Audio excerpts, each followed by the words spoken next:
कथावाचक अनिरुद्धाचार्य।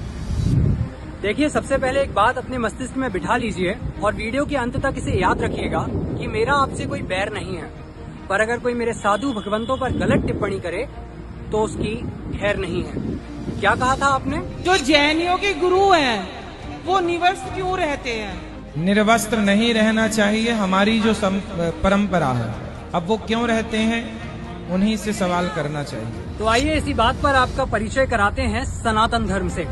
ऋग्वेद में एक श्लोक आता है, ओम नग्नम सुधीरम दिग्वाससम ब्रह्म गर्भम सनातनम मुपेति वीरम पुरुष मरहंत मादित्य वर्णम तमसः पुरस्तात् स्वाहा, जिसका अर्थ होता है कि मैं धीर, वीर, गंभीर, सनातन, दिगंबर और ब्रह्म रूप आदित्य वर्ण वाले अरिहंत परमात्मा की शरण को प्राप्त होता हूँ। एक मिनट, और क्या कहा था आपने? वस्त्र होकर के हमारे यहाँ स्नान किया था गोपियों ने, तो भगवान ने वस्त्र चुराकर ये प्रेरणा दी कि आपको निर्वस्त्र नहीं रहना चाहिए। अच्छा, आप जिन श्री कृष्ण की बाल क्रीड़ाओं का अर्थ का अनर्थ करके प्रस्तुत कर रहे हैं, उन श्री कृष्ण ने अपनी परिपक्व ज्ञान की अवस्था में यानी कि महाभारत में कहा, आरो हस्व रथम पार्थम गांडीवम करे कुरु निर्जिता मेदिनी मन्ये निर्ग्रंथा यदि सन्मुखे, यानी कि हे अर्जुन, अपने हाथों में धनुष लो और रथ पर सवार हो जाओ, क्योंकि मैं जानता हूँ कि जिसके समक्ष निर्ग्रंथ साधु दिगंबर साधु चले आ रहे हैं वह कभी हार नहीं सकता, उसकी जीत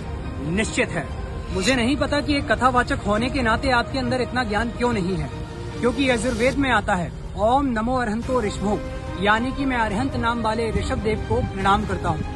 आप 2 मिनटों के लिए अपने कपड़ों को उतार दीजिए तो आपके अंदर वासनाओं के भाव आ जाते हैं, पर एक दिगंबर साधु जिसने अपने वसनों का सदैव के लिए त्याग कर दिया है, समस्त परिग्रह का जीवन काल के लिए त्याग कर दिया है, उनके साथ आप 2 साल भी बैठ जाएंगे ना तो आपके अंदर कोई विकार भाव नहीं आएगा। यह ताकत होती है एक निर्ग्रंथ दिगंबर अवस्था की। इसलिए तो आपके ही कुल के एक बड़े भाई ने कहा है, जैन धर्म के मुनियों की तपस्या पूरे विश्व के लिए शोध का विषय बनी। आपके दक्षिणामूर्ति सहस्त्रनाम ग्रंथ में लिखा हुआ है, शिववाच जैन मार्ग रतो जैनो जित क्रोधो जितामया, यानी कि जैन मार्ग में रति करने वाले जैनी क्रोध को और रोग को जीतने वाले होते हैं, और यह कहने वाले स्वयं शिव जी हैं।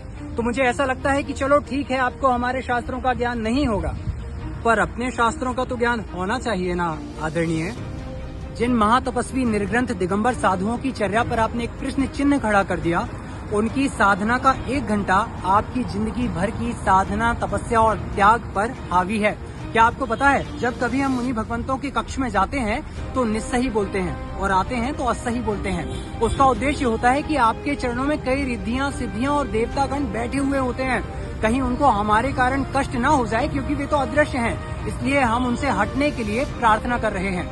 आपका एक नगर पुराण है, उसमें आता है, 10 भोर जितेर विप्रे यत फलम जायते कृते मुने अरहत सुभक्तस्य तत्फलम जायते कलौ, यानी कि सतयुग में 10 ब्राह्मणों को भोजन कराने का जो फल प्राप्त होता था, कल युग में वही फल एक दिगंबर जैन मुनि को आहार कराने से प्राप्त होता है। मैं ये सारी चीजें आपको इसलिए नहीं बता रहा हूँ कि मेरे अंदर ज्ञान अधिक है, बल्कि इसलिए बता रहा हूँ कि ऐसी गलती आपसे पुनः ना हो।